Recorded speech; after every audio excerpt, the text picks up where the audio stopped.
We are Professor Saibaba Study Circle. We started the circle following the martyrdom of Professor Saibaba after a prolonged incarceration in Indian jails, as we all know. The space intends to advocate Professor Saibaba's ideas, promote education, and support resistance movements. It's not just a political discussion group, but it welcomes students and people from all areas of resistance dedicated to political education and activism. We host this session in along with the Indian Labour Solidarity, which is an anti-caste UK-based collective, which advocates for solidarities across global labour movements through a focus on worker struggles in India and the UK. ILS also extends solidarity with people who are resisting colonialism and militarization, as well as broader aspects of imperialism that perpetuate various kinds of injustices. This is our third session. We had Suganya Shanta in the first session, and in the second session, we have Anbar. We have Allan Shuaib as our special guest today. Allan is a law student from Calicut, Kerala. Allan was incarcerated along with Thwaha Fasal and was booked under UAPA charges for alleged connection with the CPI Maoist. Allan spent about 10 months in prison as an under trial prisoner. The trial is still underway to the NIA Special Court. Allan is currently working at a legal advocacy office in Kochi. And he's also the co-founder of Prisoners' Rights Monitoring Project Kerala, which advocates for prisoner rights and human rights. Thank you, Allan, for joining us. I'll let you take the stage. Thanks.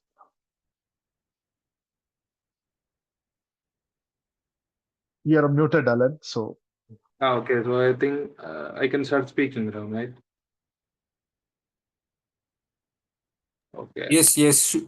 Go ahead.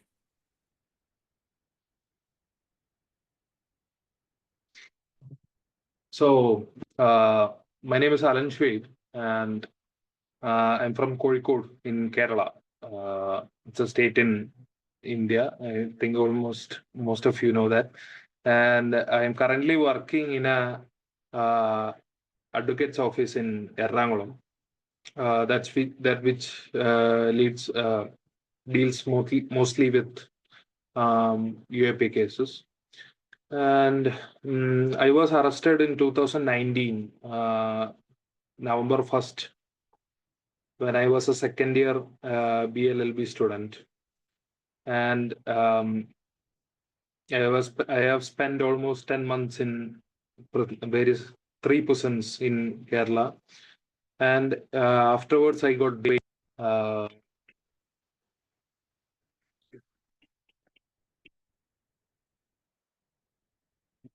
Hello, can you hear me? Yes, loud and clear. Yes, please go ahead. Yeah. I just got a call. Okay, so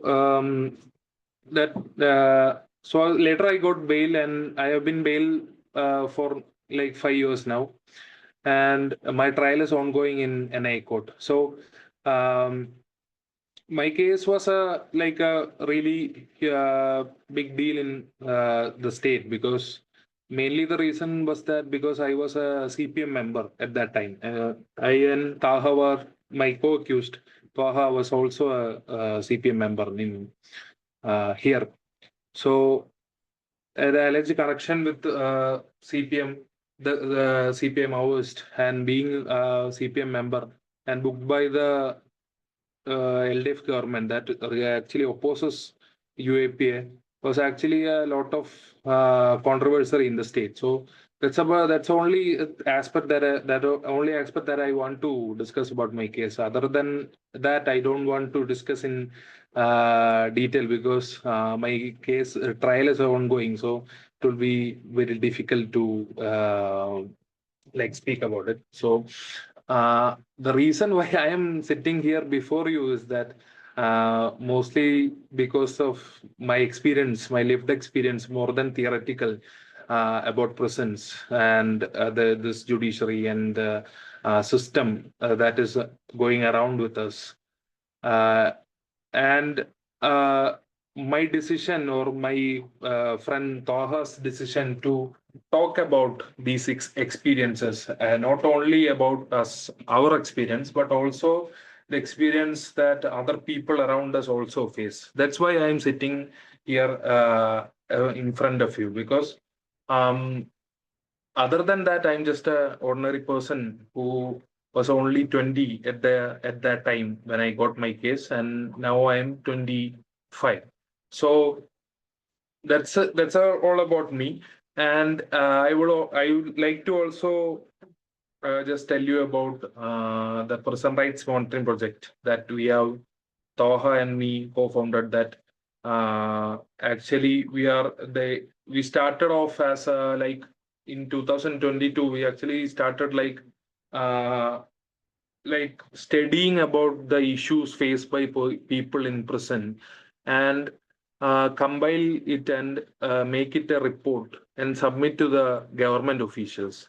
That way, uh, also expose the and also to the public. Uh, Through that, we intended to like expose the issues that is here in the presence inside Kerala, because most of people outside Kerala sees Kerala as a like a very progressive in the terms of education, and like in case of food or other infrastructural things. Kerala is seen as a very progressive state. Even people see Kerala like China or Soviet Union, like it's a liberated, or it's like a it's a place where revolution happened, and there's no problem for anyone. But in our society in general, if we look, for the past 10 years, the LDF government itself is being it's in power. So, and all at that time also, the importance of discussing or criticizing or looking at another perspective is that like people are still suffering for basic uh, like medical care, or basic infrastructures, or basic things. People are suffering. Not, I'm not talking about prisons, but in general in the society, people are suffering still, and that also is not being discussed. Like we all know that, if you read the news or just Google, you can see that actually there's a protest happening in front of the secretariat in Kerala, that like people, asha workers are workers who, like health workers, who are protesting for minimum wages. Like that's the issue. So that's all happening in this state also. But most of the most of the people from outside see Kerala as a like a progressive, and there's no issues, and there's so equality and everything. Coming to the home ministry, or like the law and order issues in Kerala, that also there are a lot of issues, because 10 people, 9 people have been encountered in the state since 2016 until 2024. So, for being Maoist or alleged Maoist or something like that.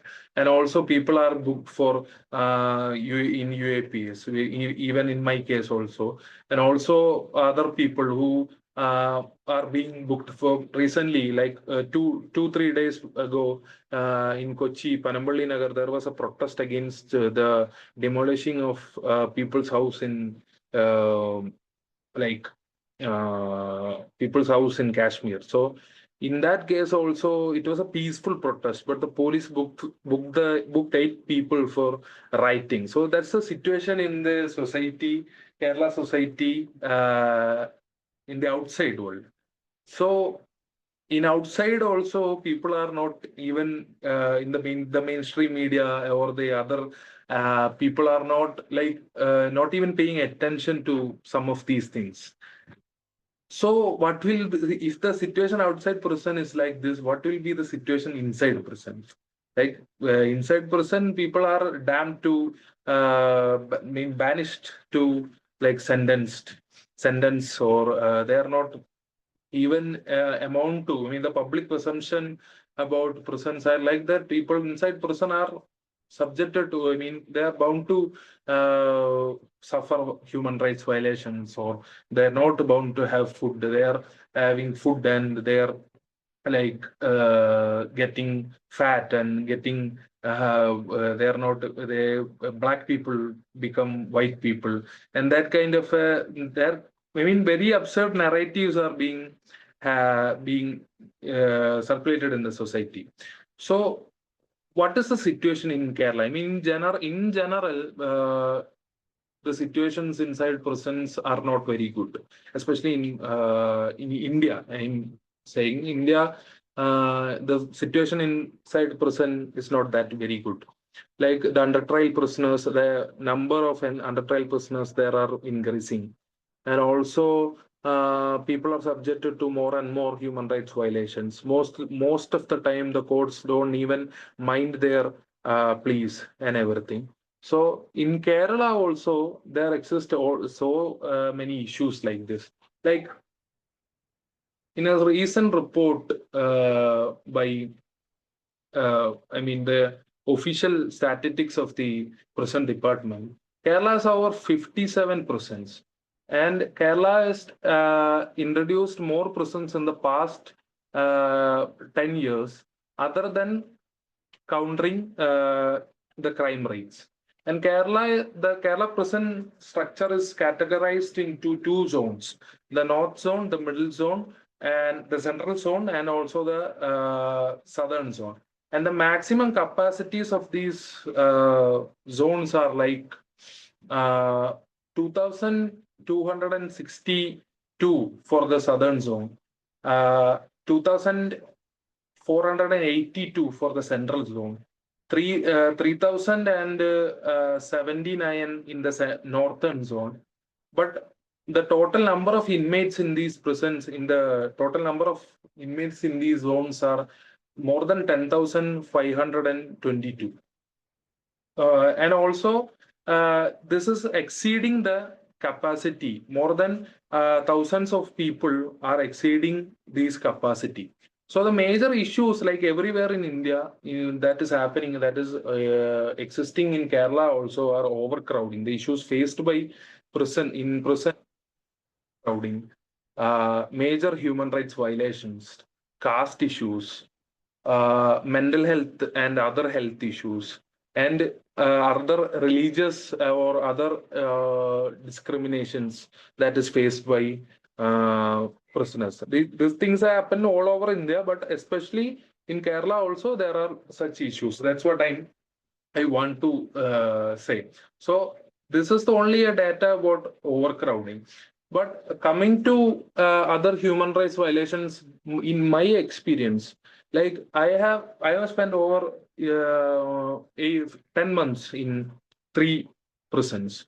In these prisons, when I have spent from November 1st to September 2019 to September 2020, in which period I have witnessed many human rights violations, that not against me only, but other prisoners, and which we couldn't even do anything. That was the main thing that led to us to speak about these violations or issues that happened outside, in the outside.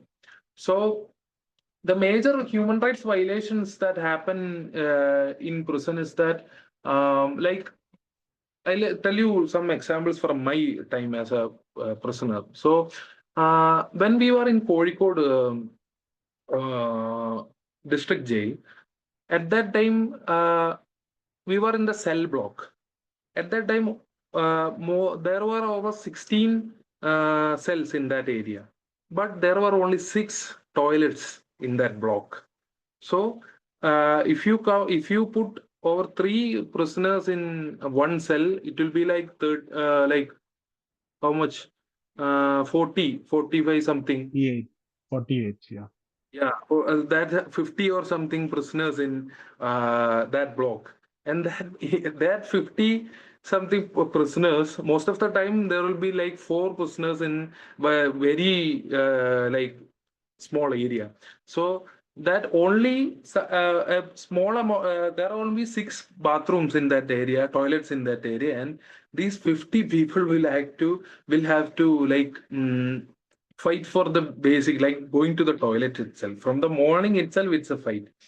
And coming to the food, when we were in every prison, like the public perception about the prison menu is that like there's mutton in the Saturdays weekly, and there's fish in Monday and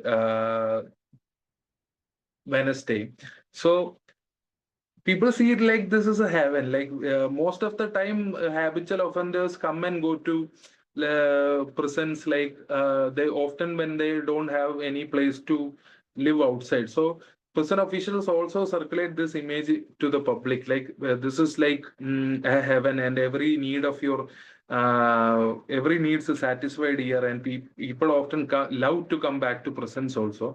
But the most of the time, the prison food is also very bad. Like most of the time people the prison officials have will be subjected to very big corruptions. Like there was this one prisoner who we used to call Ari Shashi. Ari Shashi means rice Shashi. Ari means rice in our Malayalam. Like this guy got suspended, this prison official got suspension because that he stole rice from the prison department, and this guy got suspension. We prisoners named him Adishashi. And there was another guy that we used to call Mail Robin. That means Peacock Robin.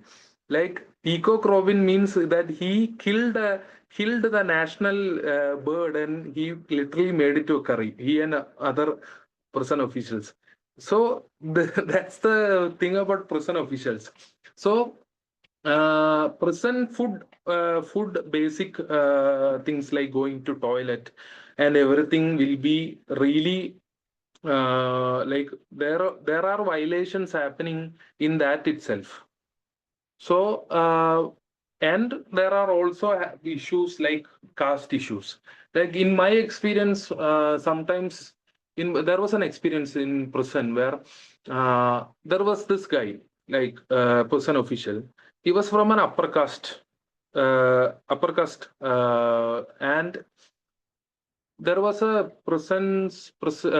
there was a uh, canteen for the prison officials inside the prison at that time, and two prisoners were appointed to work in that area.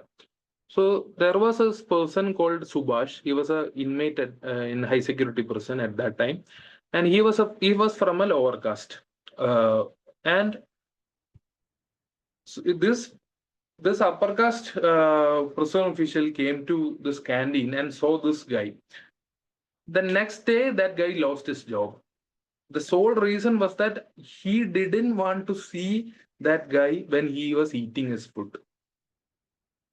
And also in another case, this I got this and this matter I saw with my own eyes, but this matter I'm going to say now is that I only heard it from another co-prisoner, and this prisoner told me that once there was a superintendent, like the superintendent was walking up a stairs,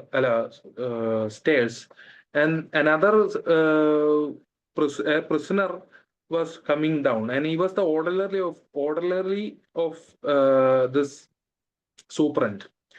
And this was a very narrow stairs, but the prisoner couldn't. He was really old, and he was from a lower caste, and he couldn't move upwards or downwards very quickly. So he just standed to the side. The next day, that guy also lost his job. This also most of the time when it comes to certain jobs in prisons, most of the time the lower caste, caste based oppression also happens. And uh, these are some of the incidents that I witnessed or I had first-hand knowledge about, and I also saw some of the people inside prison also. Also, in the case of judiciary, also there are also presumption of things like when an upper caste accused complains about a issue in front of the court considers it in a different manner. But when it a lower caste person complains about the issue in front of the court, most of the time judiciary doesn't consider it very generously. So there are issues like this also. I'll also, I mean, I'm just saying this all in peripherally, and also my English is not that very good, but I'm just trying to express and communicate in a way that I could can. It's just But the fine, things I have to Alan. say, okay, It my is just English is fine. not You're that doing very good, great. but You're the doing things I great, have to say actually. is not Yeah. that simple or like it's actually really serious issues. So other issues is that like I've actually wrote a couple of articles in these past 5 years, and the main issue that I focused or wrote about thank you is uh, the main issue that I have also addressed when I got outside was the issue of mental health inside prisons or mental health in general, because uh, before the COVID, mostly the society itself didn't consider mental health, or that mental health was not even a, I don't think that was even a word there back in 2019 or before that, because I used to take therapy when I was like uh, in 2019 July. I was arrested when I was having medicine and therapy and everything in November. So when like the arrest came, I deliberately needed to cut my medicine and treatment, because as a political prisoner, if I complained about, I often we have to fight for our rights, because the prison officials most of the time didn't like want people like me to raise their voice often, because that will also trigger the other prisoners also. So and they'll also ask for rights also. So what the thing first did when I was in prison is that I literally cut off my medicines, and I started to work on myself and deal with the issues that I faced at that time, because otherwise the prison officials will do is that if I had any psychiatric medicine or treatment at that time, the prison official will so obviously will take me to a mental asylum, because saying that I am mentally ill when I ask for my rights, because this actually happened to some of the inmates that at that time were in prison with me. So that's the situation in prisons. And in prisons also, most of the mental health issues that we face, like if you have depression, it's not a mental health, it's not an issue. If you have any other like that is not visibly that, if the prisoners or the prison official doesn't see you like insanely, or like if you have schizophrenia or any other like issues, often your issues are not even considered. Only when you are a threat or you like a burden or like a issue, real issue for the prisons, the prison officials, then they will take you to a mental health help or a doctor or something. Often what they do is that when a person doesn't have sleep, or when a person complains about anxiety or anything, they'll just give you a medicine called Q-tip. Q-tip is a very common medicine like paracetamol. Like for healthy, like physical health issues, it's a very common medicine for mental health issues. Q-tip is often used for like anxiety issues. So this is the thing. This is what happens in prison. There is no therapy or no other like mm, treatment for prison issues, the issues that is being faced in prison. And also the thing is that there is no such thing as they don't even consider this issue as a thing. On even after corona, or even after many court orders that says that mental health of prisoners should be like protected and everything, even after that most of the prison officials didn't even consider this. Now when we talk about the prison officials, like the prison guards, their mental health is also an issue. Like we used to talk to like guards, in wardens in our blocks, like they were really frustrated. Like even in the time of corona, they couldn't leave like for a long period from prison, and if they go back they'll not be able to come to like back to prison for a Yes. long time. So this created a frustration in them also. Even that is not being even considered by the prison officials, not even the mental health of prisoners only, but the prison issues, mental health issues of like prison Prison wardens officials. are not even addressed by prisoners, because they are also victims of the prisons. Like they are also trapped there with us, even though Yes. they are at the other side of the cage. They are still prisoners in some sense. So also, I'd also like to introduce you to some other issues, like the religious issues that is being faced by prisoners. Like in most of the prison, there there happens to be I mean, Islamophobia is, in a general sense, there is in the society, but it comes to prisons, they are like, prison is a miniature of the society. Like everything happens outside the society, the miniature uh, of that is happening in prison also. So in that sense, religious issues are also there. Most of the time, people are not able to practice the religion, especially Muslim prisoners, especially Muslim political prisoners, or prisoners who have been alleged of political activity are not being able to practice the religions also. Uh, recently, a prisoner who was acquitted by the Supreme Court in the Panaikulam Simi camp case. That's a case where some people were accused of conducting a Simi, the banned Simi organization, and they were arrested, and the NIA court convicted five of them for life imprisonment. Later, the High Court acquitted of them for all of them for the charges, and later the Supreme Court also uh, like uh, decided that they were all innocent. So after their acquittal, a prisoner in their case, Rasik Rahim, recently wrote a book called Tadavara Kalam, Prison Times. That's what the meaning of that in English. So, a rough meaning. So, that book gives us a light to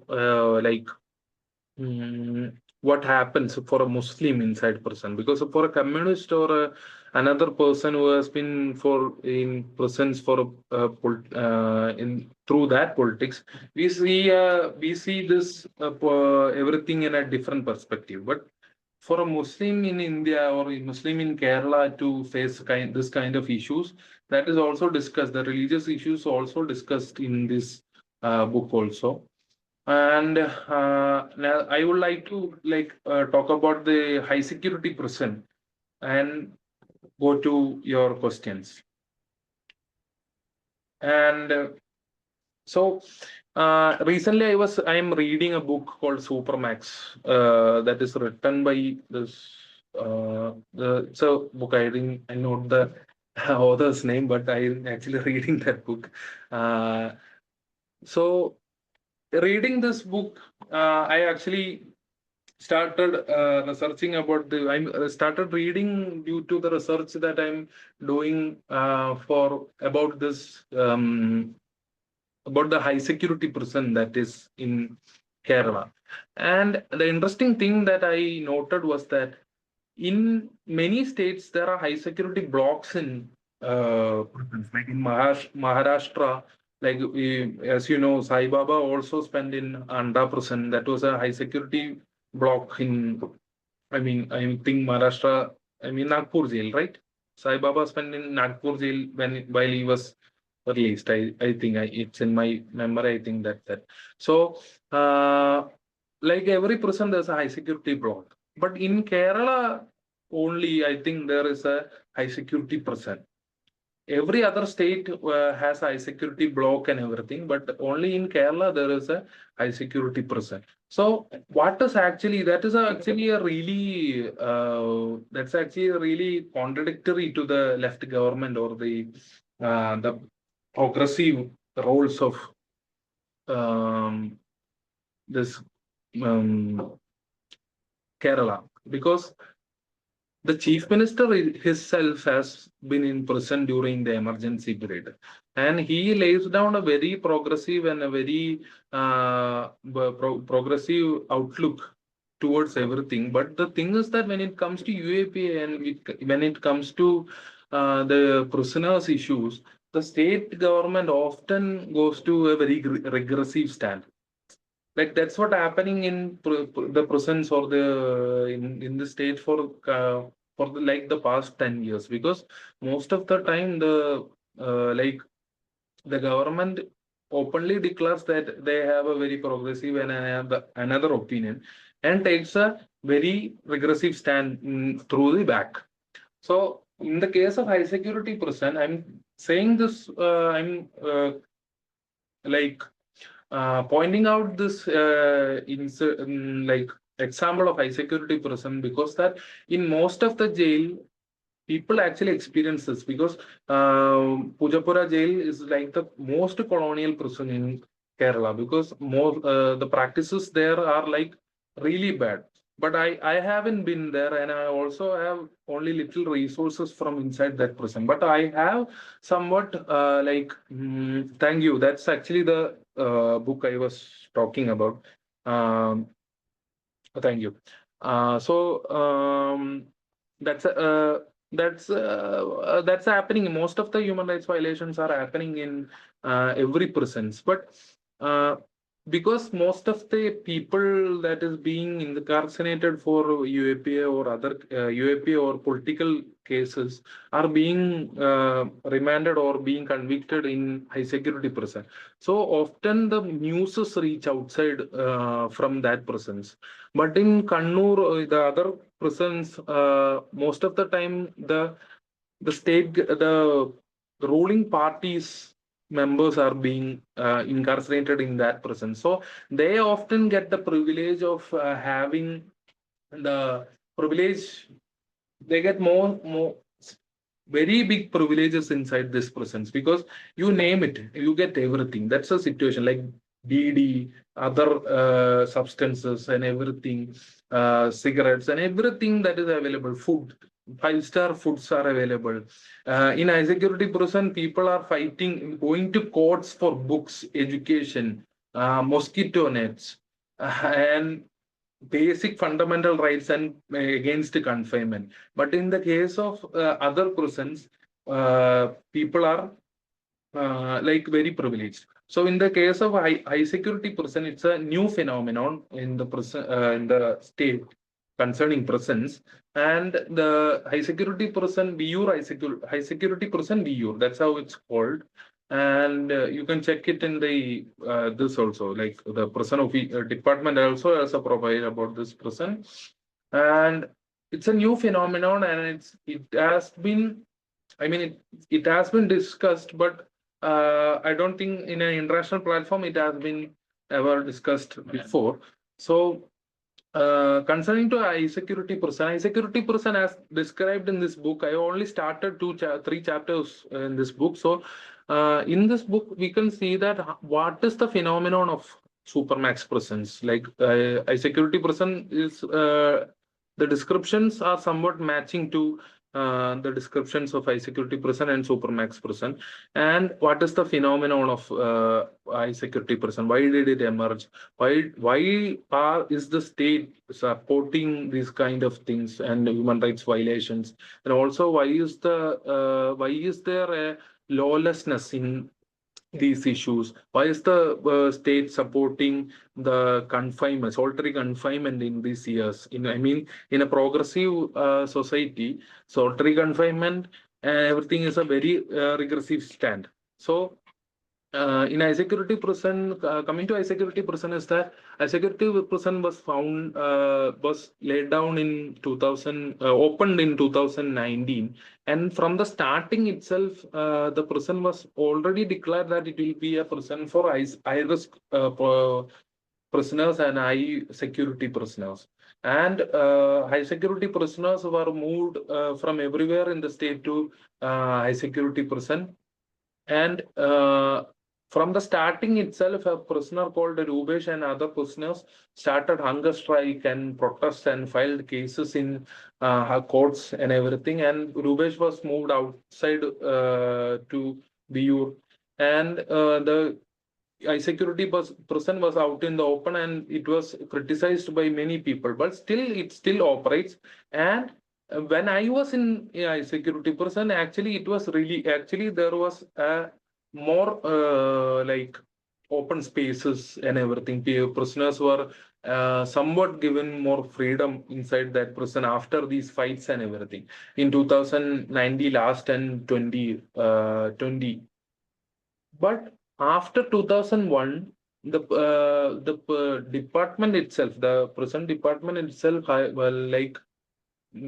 started hiring RSS officials and everything, and started to really segregate and started really pushing the solitary confinement and other human rights violations inside prison. So, basic thing about the basic like feature of high security prison is lawlessness, because there is no specific law for high security prison till now, because the 2010 and 2010 prisons act, Kerala Prison Act, as you know, prisons is a state subject in India. So the state laws regarding prisons will be made by the state. And the state made a law in 2010 and a rules in 2014. It's almost been more than 10, 50 years. So there has been no reforms also in that area. So it's being governed by such a bad law, or like a old law, and there has been no updation or everything. But so in that case, the high security prison has been subjected to a lawlessness, because the superintendent decides what to do and what to do in there. And most of the time, we are seeing that prisoners are going to courts and buying orders for basic things. Like in the case of Stan Swami, we are saying like we going to court for a straw. Like even when I was in a security prison, I had experience of like begging, literally begging the welfare officer for a file of 10, for 10 rupees, that I could file my case files.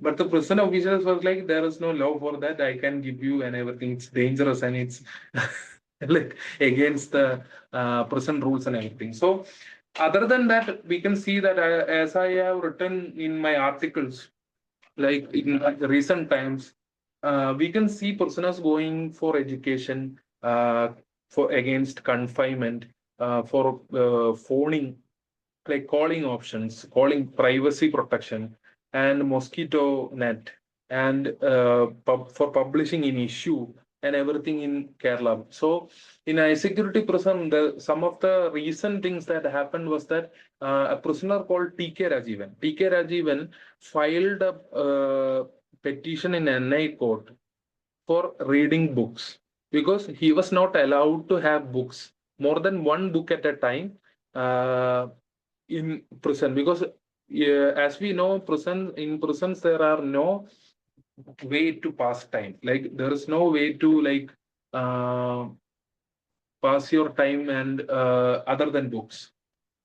So most of the time we end up reading. Like we almost read inside prison for almost 60 hours or something, because we have nothing to do, and we most of the time we also do some serious researches also, like on a topic we read and we take notes and everything. So in the case of TK Rajivan, the petition was allowed. Actually, the thing is that this kind of incident happened in um, in India uh, in the time of emergency. Like in the case of George Fernandez, he was an MP of. He was also, I think, a minister of the union government, and he actually filed a petition in Bombay High Court, High Court for for reading books. Like we should see the irony here, because the chief minister of Kerala was also subjected to human rights violation. He was also a prisoner in the time of emergency, and this kind of emergency also happens in Kerala also, because the government here always often is critical about the emergency, the undeclared emergencies that, and all the intolerances that happen in India in a whole. But here, a prisoner has to file for his basic reading of books. So in another case, my co-accused in my case is called Vijit. He's a accused number 4 in my case. So he recently filed another petition inside in the High Court for two petitions actually he filed in the NIA court, and one in the NIA court and one in the High Court. So one petition was for his education, for LLB education, and there were many court orders, including Pataka Suresh versus State of Kerala, where he was allowed to study. He was a death row. He was a life convict, murder convict for in a case, and he was allowed to study. He and other accused were also allowed to study LLB from prison regularly through online facility. But Vijit was denied this right by the same court, stating that he was a security prisoner. So, what is a security prisoner? Security. How can you curtail the right to education by merely saying that you are a security prisoner? The interesting thing about this is that the trial of our case, the Vijit's case, is going through online. He is appearing in the court every day in our for our trial in online facility, and for education he is denied this online facility in this 21st century, in this 2025, because he is a security prisoner. And also another interesting thing is that he has been accused of not following the constitution, and he has been accused of not he has been accused of going against the constitution. But here he is trying to study law that includes the study of constitution and includes the study of this progressive or outlook. But here he is also denied this right or this opportunity by the same constitutional courts. That is another irony. Also, in the case of Vijit, also he was locked in prison for 21 hours from November last year to 2 months back. And he filed a petition before the NIA court, and the NIA court studied the matter in detail, and NIA court ordered a very recent judgment stating that although a person is a high security prisoner, a person has a right to go and interact with other people, and also a person has a uh, he has certain freedoms. Like there are restrictions to the right of freedom, but he has certain freedoms inside the prison, and it should be protected. And they got reasoned that order and laid down a couple of rules and everything, and it was a good order. But the superintendent, the superintendent is under the state government, and he's the first thing that he tried to, he is the one that locked them for Vijit and other prisoners for 21 hours. And also in the case for other prisoners and Vijit included, he went to the High Court as an appeal to this order, stating that they should be locked up for more than 21 hours. So what is there to do? Well, like a person is being, then people will be actually be go mad if they don't have basic interactions or basic like sunset, like seeing the sun, like going having food and having somewhat a normal life, normal interactions that will actually make a person go mad. Like 3 hours is nothing for even for a prisoner. And the interesting thing is that a person convicted is not subjected to this under UAPA, under the security prisoner, but an under trial prisoners are being subjected to these violations.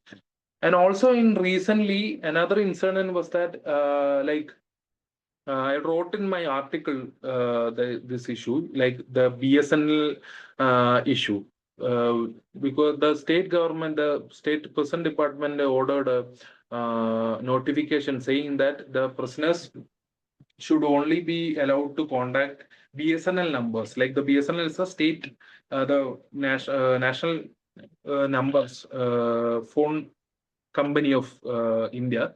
So BSNL numbers, other numbers, other providers will not be allowed to access this facility. So the reason why they say is that the prisoners are misusing this facility and everything. But the thing is that a minority of people are literally misusing this. But that cannot be subjected to say that most of the people are violating this. Also, this also violates the right of a lawyer also. Because most of the time, BSNL doesn't have range issues or anything in most of the place. So, so that is also a violation, that or incident that has happened in recent. And also mosquito net also, in the case of mosquito net also, that is also a basic entity for a prisoner, because we cannot actually, there is no, most of the time there is no fan or there is no that kind of facilities in prison. So mosquito net will be like lifesaver for most of the prisoners. But that also was being curtailed by that was also being not allowed by the prison officials in the name of security. This also happened in the case of Bhima Koregaon case also. I think so Gautam Navalaka and also Gautam Navalaka and also Sagar Gorke was also denied this facility. They also went to the High Court and I think Supreme Court also, but they didn't get a mosquito net. But in our case in Kerala, actually I handled this case. I also went to see the advocate and also researched for this purpose and also for the accused in that case. And in that case, the trial court allowed the mosquito net for the accused, and also that the persons in that court who has cases also can avail this facility. But the thing is that for a basic, like I didn't understand your question. No, if it is in Kochi, the mosquito problem would all the more be worse if it was Kakanad prison. Yeah, Kakinad. I actually been to Kakinad, but actually Kakinad prison had only less mosquitoes. But in Viyur, there were much more mosquitoes, and also in Kozhikode also. Actually, I have a mark here in my, like here, this area. I don't think it's visible. It's a light now. Like that, actually, I got this mark because when we were in Viyur, there was this insect. Like when this insect comes and like when we are sleeping and everything, this sits in our body, and when we turn, this breaks and the inside the liquid will be in our body and it will turn to a mark. It's very painful. Like it will take days to, it will be in that kind of areas and it will take days to heal. And also in our experience is that when we went to the prison and we went to complain about this to the superintendent, he lifted his hand and he told me that I also has this. That's the comedy of like prison. That's and that, like I said, it will be a lifesaver for mosquito nets. Like so that's the that I have all. I think I have all covered the matters that I wanted to speak. So I'll just conclude. Like it's actually a really honor to speak like for in a program that is being conducted in the name of GN Saibaba. I mean, an organization that is being conducted by in the name of GN Saibaba. So, as we all know, in India, prison like it's against our logic. Like imprisoning a professor who's in a 90 percentage disabled. It's not uh, like a logical thing. Like it's against our logic. So through Sai Baba, even after he got bail, he was acquitted of his charges and he came out and spoke. Most of us cried. Like we couldn't like reason how we didn't know how to reason with this, like the experiences and everything. Most of the time, I also have my the people around me also have this issue, because most of the time when I say my issues, like the issues that I have faced in prison, or another issues that I will like faced, most of the time people literally don't have anything to say, or literally they remain silent, and I also feel very sad because of this. So the issues in prisons are really bad, and it's actually really hard to process also. Being in prison for 10 months, and I also developed a cold nature for things around me, because I don't get sad, or I don't cry, or I don't get disturbed most of the time about other things. I mean, some things that happen around me, because prison actually turned like something inside me, because most of the time I become very cold to some emotions. But I also at that time I also experienced some I also experienced another kind of issues in regarding other issues. So prisons really break your mind, and prisons really break the people around you, and prisons are really issues. And the thing is that prisons must serve the purpose in a reformatory manner, or I mean, there should be some kind of there should be more effective manners to reform, or make better things, or make people better, or that kind of reformatory activities. And yeah, even after spending a decade or more in prisons, people often uh, change, or there is no change, or because the situations inside prison is like that. That's what I think that is happening. And uh, in the case of Kerala also, the Kerala prisons are seen like this. This is everything that is happening over our world is still happening here, and it is no heaven, and it's still a major issue here. So yeah, I think I have spoken after long, uh, long and long. So I think I should answer your questions. That will be more easy for me also. Thanks a lot, Alan. Thanks a lot for throwing light into the harsh realities of God's own prisons. Uh, uh, now the floor is open for questions. People can either unmute and ask questions, or they can type in the chat window.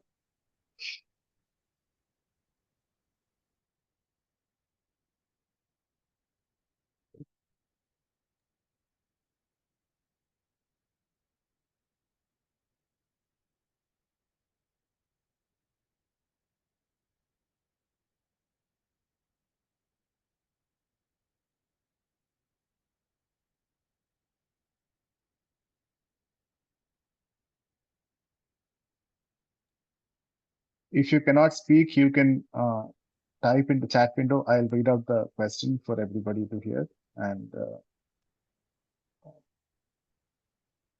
So Lake has a question. I'll read it out for everyone. Hi, can you UK hear has me? Yes, yes, you're audible. Please. Well, if you, I can read out the question I have. Really, I say thank you very much for that heart wrenching and gut wrenching story of yours and the situation in the particular prisons. Um, it's almost a hopeless situation. But I have a question for you, because in the UK we have prison inspectorates, and these inspectors have an independent monitoring body which are composed of people from the public, and it is their duty to make sure that prisoners' rights are being maintained. Do we have such a body, such a kind of a setup in India, and are they ever held to account? Thank you.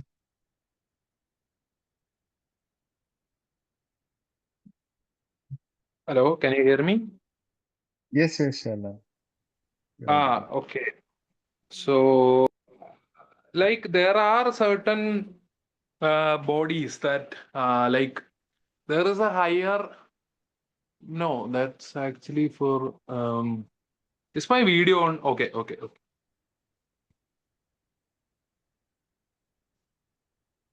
Okay. So actually, I like. Actually, I don't know that, because there is a higher power commission.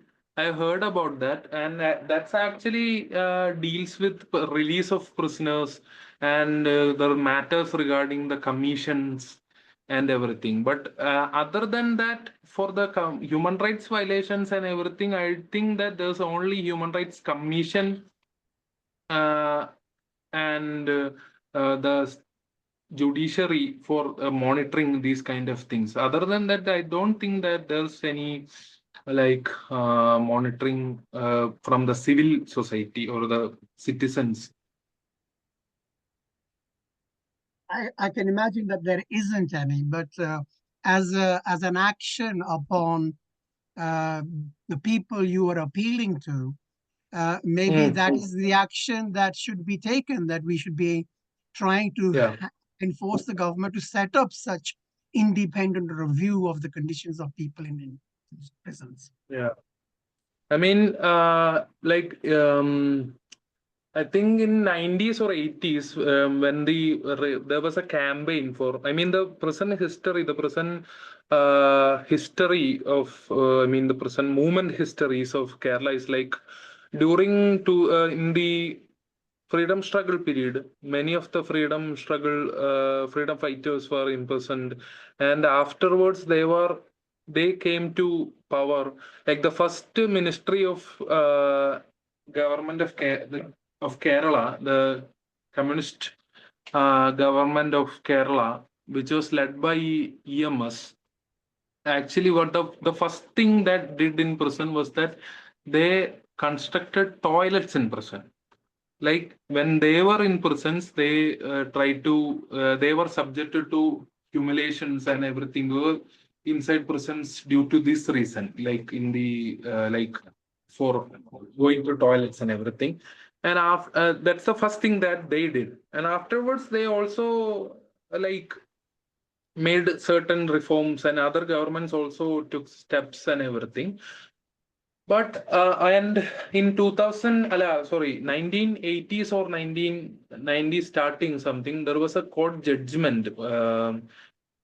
In that case, is that when the prison started putting a anonymous box in prisons, like, because that box directly led to the DGP. It was not opened by any of the prison officials. You can also complain against the prison officials anonymously and everything. That's what they say. But in practice, what happens is that a person can be like the person's complaint will be took down by the prison officials when this is about to be sent every month. And they'll also target that prisoner and obviously beat him if he is from a backward community or backward backgrounds, or he has no one to speak of. This is what happened. Or in another case, most of the time, what happens was that the prisoner often, when is beaten or anything, he goes to hunger strike, and then only after taking a case against him, will they go take him to a hospital or everything. And also then will at that time also they will he will complain to the judiciary or everything. This is what happens to the people who are not like privileged or well connected, or who has lot of person to ask for them. Like the most of the habitual offenders who have beef with the prison officials do this thing. But in case of other prisoners, like political prisoners and everything, organizations or other well socially committed people often talk about these issues.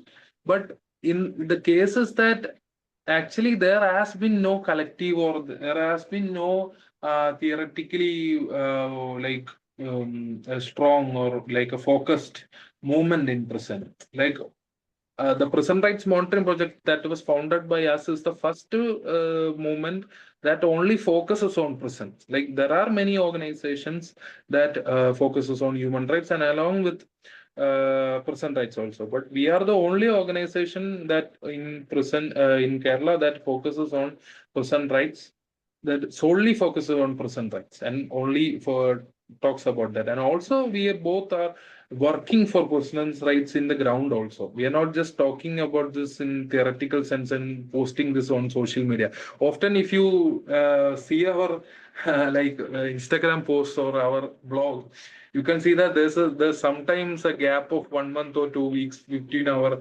posts, because most of the time we are busy with the other works, most like practically helping the prisoners in our way, legal help and like sending books or like sending some money for the eating or basic needs inside prison and that kind of thing. So that's also there. But so this is a start for us in, I mean, in Kerala. I haven't seen, I have also spoken to many senior political prisoners in Kerala, like who was imprisoned in the time of emergency and before that, and also learned about, read about many books and everything. So this is actually a new start for prisons, and also this should be a public responsibility also, not my responsibility or your responsibility.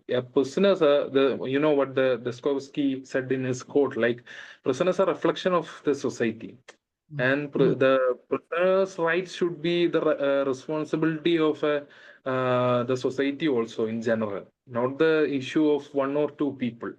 Like that's that's I think that actually to answer your question, I think that this should be developed more, and we are actually trying to extend this movement to more people. I'm just going to have a last comment if I'm permitted, and Hi, then Ellen. I will then shut up. And I think there's sort of a need for some kind of a commission to look into these things, and I kind of think it's up to the law fraternity to impress upon perhaps the Supreme Court that there is a violation of human rights that is taking place. And I would have thought it's people like the law courts that should enforce that human rights are not violated.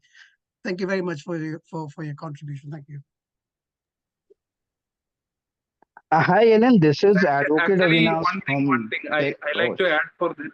I like to add, actually, in the comedy is that there is actually there is actually last 2 months back there was the state government actually formed a high power committee that includes the bureaucrats and everything inside the prison to reform the prison conditions and everything. But the thing is that I don't have that much expectation in that committee, because that this committee will often will obviously what they will do is that the lawlessness and the superintendence claims like the security prisoner and other human rights violations will be obviously be implemented in that sense. And at now it's a discretion of court, but after it becomes a law, it will be obviously be a like a law. It will be a law, and there cannot be any challenges to it. That will be the situation in Kerala. Even though they are speaking all this progressiveness, when the law comes and when it will be reform, I expect that they will do such things. So like it happens a lot of times in India, it's not the paucity of Yeah. laws, but it's implementation which is the problem. So yeah, thanks. Mm. Hi, Avinash, Ellen. This is Advocate Avinash. I'm an advocate here working on some prisoners' right issue from Bihar, Jharkhand, as well as in Chhattisgarh. And I'm handling some TADA accused cases as well. So whatever you said, I'm really shocked that this is happening in a most progressive state.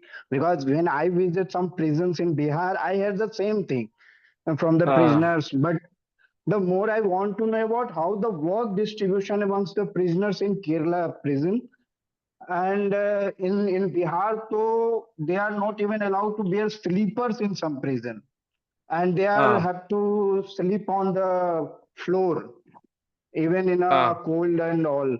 So I just want to know what kind of work distributions for the prisoners are they are based on caste or something like that, because are in some other way. So yeah, I just want to know about the works distribution and all. Actually, I have worked in prison for some time, and the thing is that there's no caste-based distribution of jobs in Kerala in the law. I mean, in the acts, there's no law like this. We even in the Suganya Shanda's that Supreme Court order itself, Mhm. it says that we can know that from that also that there is no um, that kind of separation in Kerala. But that is not happening in paper. But it is obviously happening there because most of the time the prisoners are from lower caste backgrounds are being picked up to do some kind of jobs and everything that happens in prisons. And what are the bases, the wage structure for the prisons, like how much they are giving to Pay you, structure. Okay. those who are So the working? Huh? basic pay, the first step of pay, I actually wanted to say that I forgot. The basic fee for this is the basic starting fee for everyone is that 63 rupees. And it upgrades to 93 or something. And at last, the maximum wages is 127. That's the per maximum day, wage that you get uh, per or day. per day. Yeah. But that will only come after you work for some time and you earn it. Like the starting will be like 63, and you have to earn, and you will have to earn your points and everything. Then only you can like uh, get 127. And what about the So sanitation, Alan? That like in Bihar and Chhattisgarh, I visited some prisons, and the prisoners told me that some sanitation, like some toilets, are completely open. Is it the hmm. condition of in Kerala like that, or it's much better?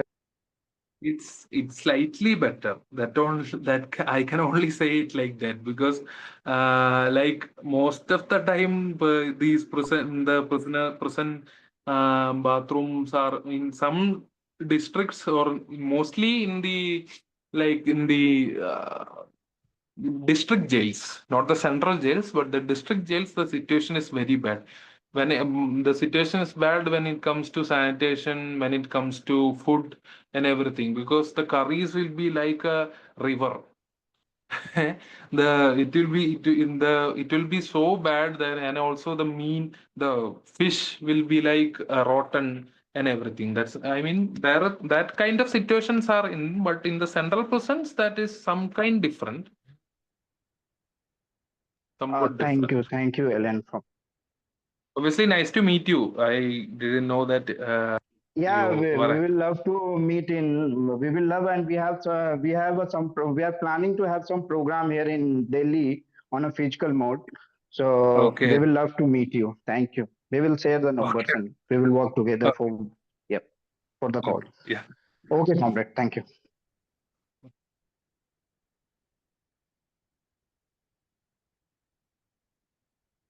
I think Tanvi has their hand up.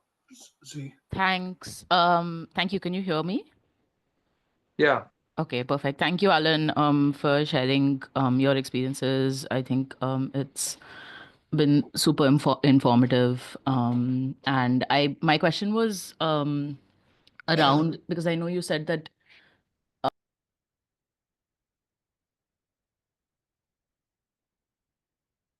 I think she got a. Sorry, She I got. think I got muted accidentally. Sorry. Yeah. I was just saying that I know that the time that you were incarcerated was around was during COVID as well, at least the first lockdown. And I know that Yeah. overcrowding in prisons is already an issue, as you mentioned. So I was curious to know how much, I guess, worse, or how the situation changed or didn't change during COVID. If there was any kind of extra measures that the prisons were trying to take because of the overcrowding. I assume not, but maybe the question is just if you could share some experiences around that, if Yeah. possible. Thank you. Yeah. Yeah. Like we were. I was basically in prison during the first wave of COVID in between 2020 March and 2020 September.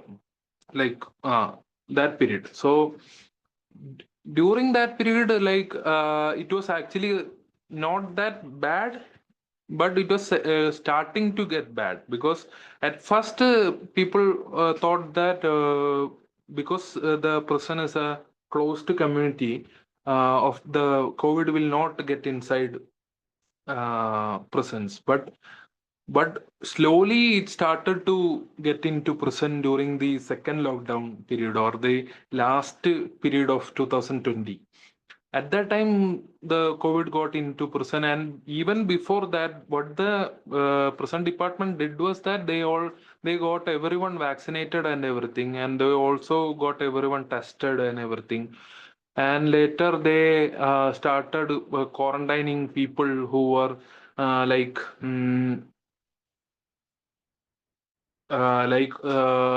People who are going outside for courts or uh, hospitals or other matters, and also people were quarantined when they were first arrested, and were remanded to prisons, because the crimes were being registered and at that time also. But that was an inevitable, and also they also did somewhat do some actions, but they were not effective, that I can say. But the issue with that is that they used this COVID issues, and they tried to like in the society also. What they did was that they used this to unleash the police brutality on people. Like a person who is going to buy the basic necessity things for his house were beaten by police outside. So what will happen to a person who is already inside prison? Like I was in solitary confinement for 44 days straight without even a break. And during the second wave of corona, my friend Thwaha and other person Vijit and Usman and my other co-accused, and along with other prisoners in View Security Prison, were locked in for more than 2 months or something. Like they were not even allowed to phone, or they were not allowed to step outside the cells of their prison. Like it was a very brutal situation, and nobody cared, and they were not even allowed to read papers and everything. But the other thing is that they did all this in the pretense of COVID.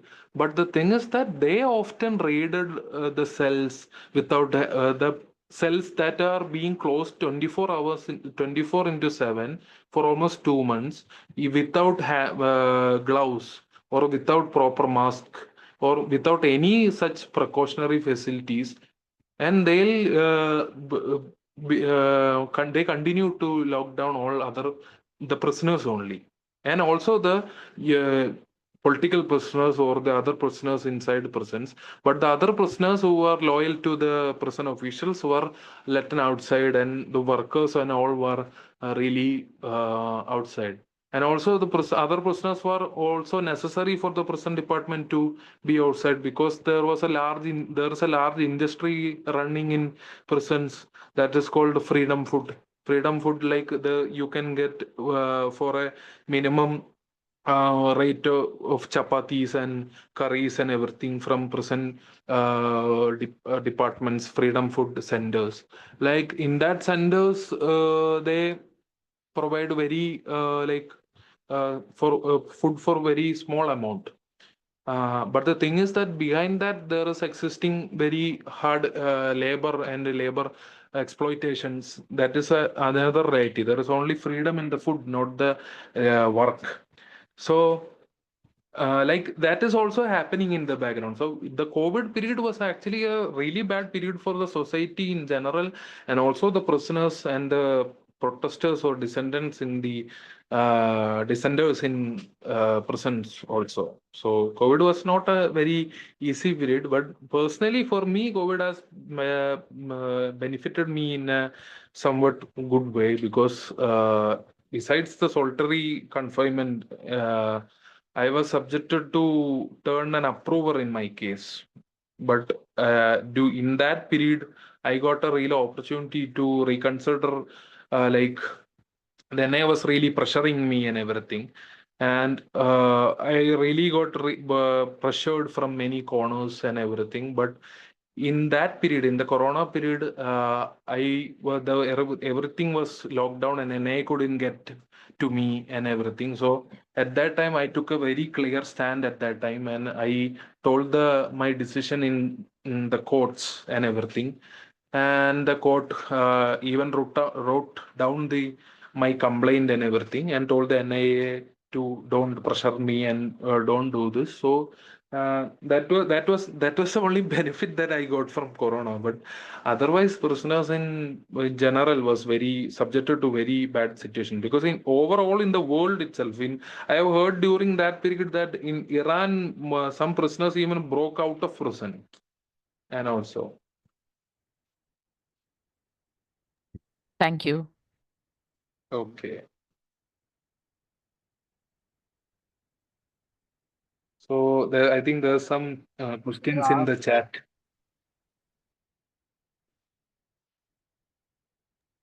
I I can heard read in it out. Iran, every Tuesday there is a no execution day where you can't hang people. In the prison, I there is didn't a get you. strike going on every Tuesday. I didn't get you. No execution day on every Tuesday in Iran prison. Which basically Which means was that that? every other day is an execution day, right? No, the prisoners do the strike for a whole day there, and they are actually anti-execution peoples. They organize the program every Tuesday so that no Oh, execution. They are part of that. okay. That I Okay, think so there's a couple of questions in uh, the chat box. yes, one is a question from Jaya Allen. Jaya No, asks, there's do a political question. prison There's a question above that. Does prisons have any restrictions on conversation? Prisoners between the shall I read? prisoners and all. Yeah. Okay. So, mm, there, I mean, there is no such there are some restrictions, like people between some blocks cannot communicate with others, and there are reasonable segregation. Like any prison, there's a reasonable segregation in prisons. I mean, the words like I use, like reasonable, are out of like habit. But the thing is that there are not reasonable, but still for the sake, I'm using reasonable. And there are segregations, and also co-accused cannot talk to each other, and there are some separations. But in the case of political prisoners especially, there are some special uh, restrictions, because we are like security prisoners are like threat to the society, and also we are all specials. So that's the case. And also, as you know, like there are the National Crime Records Bureau releases the statistics of prisoners in prisons every year. So in that statistics also, that it says that more than 80% of the like under trial prisoners, and also most of them are like there are from lower caste, Muslim, OBC backgrounds and everything. So that's one question.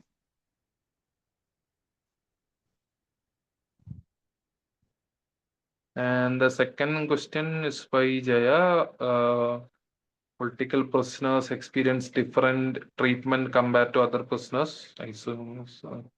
Like political prisoners, like I have experienced like political prisoners are being treated different in a sense where like sometimes prisoners are beaten inside prison when they first arrive. But in our case, most of the time, I mean, most of the time, most of they are not beaten in that sense, and also somewhat the treatment will be different. Like most of the time, they don't treat us like we are just common prisoners or like that, because we don't interfere in their businesses, or we don't often do unnecessary stuff, or we almost the most of the time we'll be reading in our cells and everything, we'll be staying quiet and everything. So actually, in one sense, the prison officials, I mean, especially the lower level prison officials respect us in one sense, but in another sense, there are also some violations that is happening in uh, prisons that is not being subjected to like most of the others. So that is my answer to that question.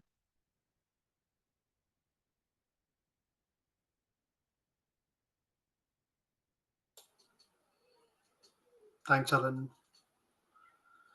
Uh, Do you want me to read the question I asked? This is Praveen, Alan. So I was yeah, just I think that's yeah, more good, because yeah, sure. that way people can be more Yeah, audible also.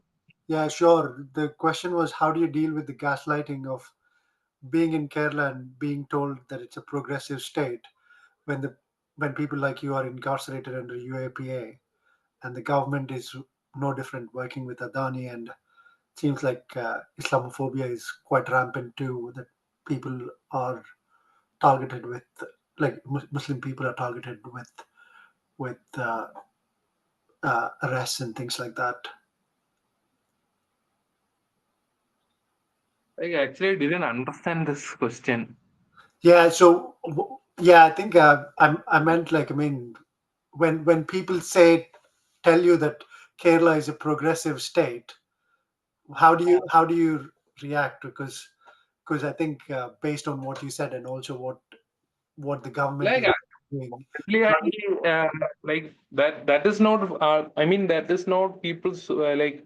If you don't know about the situation in Kerala, if you're not from here and you obviously see the reports and everything from outside, most of the time you can know, right?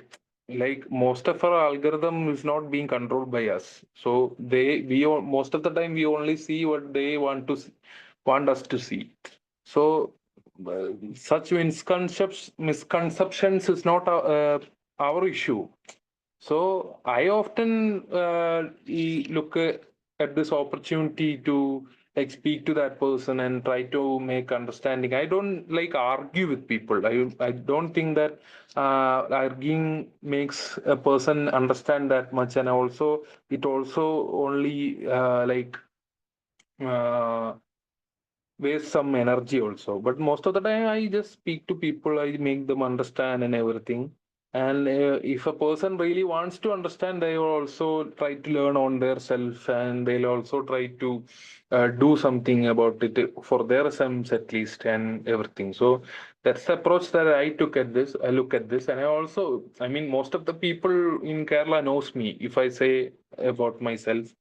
So I use this popularity for the political or the social cause, not for like the personal issue. So I have always been an advocate for issues like this, and I have always been interested in like exposing these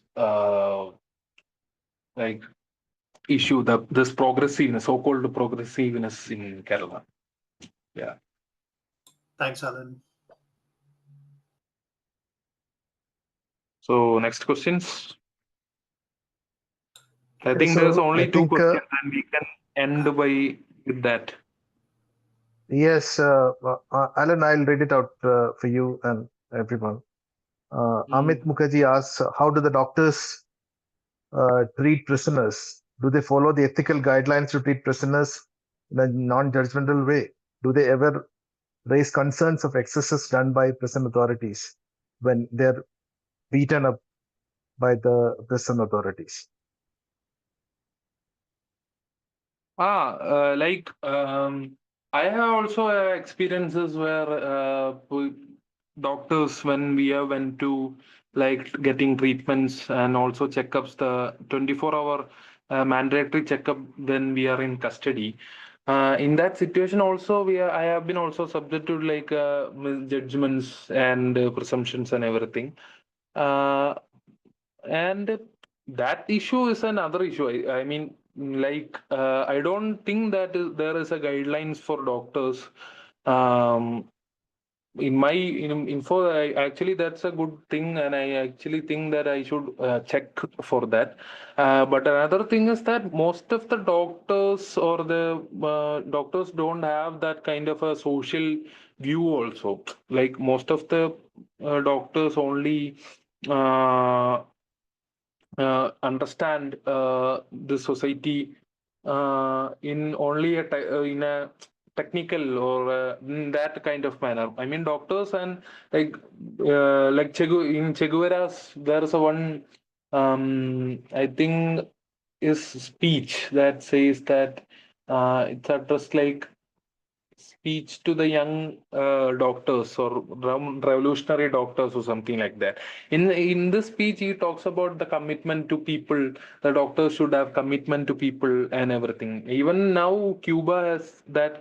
Cuban doctors have that commitment to the society and the world, because most of the time when there is some world calamity or world issue in another country, Cuban doctors are seen there. So in that way, also the doctors should also have this kind of a concept. Not only the doctors, but also the advocates also, because advocates sometimes treat prisoners and like the clients very badly, because they don't have this kind of this on revolutionary medicine. Yes, exactly. Like most of the time advocates also doesn't address these kind of issues, the issues faced by a prisoner and everything, because for an advocate it's only one case. Sorry, it's a small case, or it's only one of the case. But for a accused or a prisoner, their case, and it's their whole thing, and they're really frustrated, or they really irritated or really violated of their rights and everything. So the advocate's behavior only like intensifies. But the thing that they should do is that they should really work on that and actually treat people and prisoners and everyone with dignity and respect. I mean, mutual respect and everything. That's my opinion on that in general. Thanks, Alan. Can I I ask the think one question? Alan, do you have the time and the bandwidth to take one more question? Yeah, one Okay. question, like last question. No, last Last question. This One is question. Praveen, right? No, Ramu. Sorry. Aha, Ramu. okay. Oh, Ram. Okay. Thank you, Alan, for all this. Really, it's a painful. I know. I mean, I'm somewhat aware about Kerala thing, what's happening and all. So, apart from the state view, if you see the Kerala civil society, it's somewhat vibrant. I mean, it is somewhat active, and you can see every day on the roads, people will be talking about so many politics, and they will be talking about justice and all. How you finding it, like, as a person, student, and lawyer and activist, and has been imprisoned under the UAPA charges? How you and Taha and other political business coming across support from the even civil societies, and how they respond towards the prisoners, and how this state repression, and I mean, how you finding them, like, are they supporting, like, kind of whatever their, what's your opinion about this so-called civil society? Concerning that also, the progressiveness of Kerala's civil society is also I don't think that is also a real one, because sometimes has the so-called civil society has been vocal about issues of prisoners and everything. Because in my case and Twaha's case, there have been wide range of support from uh, the civil society in general, because the main reason was that because we were both we were both CPM from CPM families and CPM members, and also the other reason was that I was from a very privileged background, and I was from this very high connected family in CPM and everything. But Twaha was from not that kind of not that well off. His family was not that well off. So when the High Court, when the NIA went to appeal against our bail in the NIA court, the High Court cancelled Twaha's bail and sent him back to prison. And afterwards, he went to the High Supreme Court, and then only he got bail from the Supreme Court. So at that time, it almost took 10 months for him to get bail. But at that time, also, the civil society was somewhat silent, because some of the people that who were vocal were only speaking for me, but not for Twaha. So that also points out the contradiction or hypocrisy in this solidarities also, because the same issue was there, the same thing was there, but the solidarity was really hypocritical. Also, in our case, there were also other two accused who were Usman and what you say, Vijit. So in their case also, the people didn't raise a voice, because the last time I also wanted to share you another incident also, like last time in 2022, Vijit's bail was rejected by the High Court, and he has been spending for 4 years in prison. So at that time, Vijit was Toha and me started a really big campaign in the social media circles, and many people from around India and outside India started giving us solidarities and everything. And also, I also attended a program in the conducted by students organizations in US, and but other than that, most of the people didn't even support or didn't even read about or say about or anything about Vijit, other than some particular organizations. But the thing is that even when my bail was, when one time there was an incident where my bail was, there was a petition by NIA to cancel my bail. And in that incident also, they also gave evidence. The evidence they produced were the video footage of talk that I did online, a public video footage uh, of program that was conducted in US for the release of Vijit and Usman. So I wanted to share to you guys that you should all be smiling because this will be soon evidence in my case. So you should be proud and smiling. So that is one thing. But coming back to your question, I think that there's also hypocrisy in this solidarities also because I don't expect people to come, everyone to come to the streets and always like talking about everything and everyone. But sometimes we have all our limitations. But the thing is that we should be at least aware and we should at least have a mind of solidarity because we sometimes we have some things to lose or some limitations and everything, but we should have a mind that is important. So I think that is the so that's the another thing about Kerala. Some the solidarity and civic society is also somewhat hypocritical. Thanks, Alan. Thank Thanks a lot for sharing your experiences. I also Uh, share one more thing. I'll just add one more thing. But the thing is that although this, what I shared is from my experience also. But the thing is that most of the people think in Kerala, most of the people think that new generation or the new people are not aware or not like they don't speak or they don't aware of these kind of issues like political prisoners or everything. Most of the like the old people dismiss the youngsters, saying like people at my age or younger, saying that they're your Gen Z and everything. They are not aware of this. They are not concerned about this and everything. But the thing, what my in my experience, in my personal experience, in my practice as activist, rights activist, as doing this kind of work, we actually conducted a program in Kerala last December. Its name was Guftugu. Guftugu means conversation in Urdu.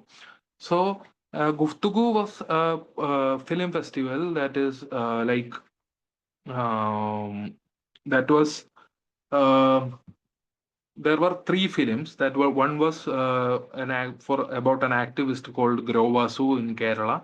Another was the Umar Khalid's documentary by Lalit Bajani, and also another documentary by the Palestinian documentary called "The Olive Trees Don't Weep." And also, there were two sessions. One session was about the political prisoners, and one session was about films in the resistance and films and etc.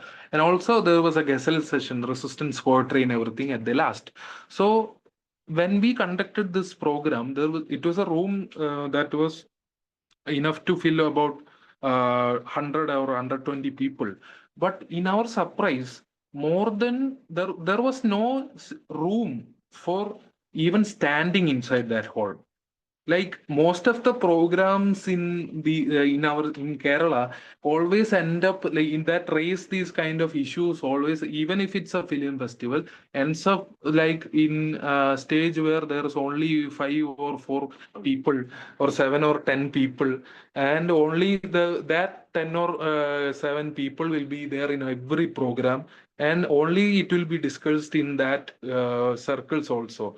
But the thing is that I think that the organizations, the people that is articulate advocating for these kind of rights and everything, there is also an issue about the articulation, the issue, the how we present these kind of issues. Like in our experience, that hall was filled with youngsters, even a special branch official. the police official that came to watch this program on behalf of the state also told me that this was the biggest program concerning the diverse people and the number of people that happened in Kozhikode in the or mostly in Kerala also in the past 4 to 5 years. Because the thing is that the issue was about political prisoners and in the films or the sessions or like that. But the problem is with our solidarity or the organizing and everything is that the way we articulate things, like the way we present the narrative and everything, that also has a certain impact in our issue also. So that's what I wanted to add. Thanks, Alan. Thanks for concluding with hope. And thanks for also mentioning that we need to find out new ways of communication to reach out to all sections of the society. I hope to be in touch with you. Thanks a lot for joining. Thanks everyone for joining this session. Hope that you will join our WhatsApp group. Also follow us on Instagram. The session will be edited and be made available on YouTube. Thanks a lot. Again, Alan, thanks again. Thank you. Bye-bye. Enjoy your Thank you. weekend. Thank you. Bye-bye.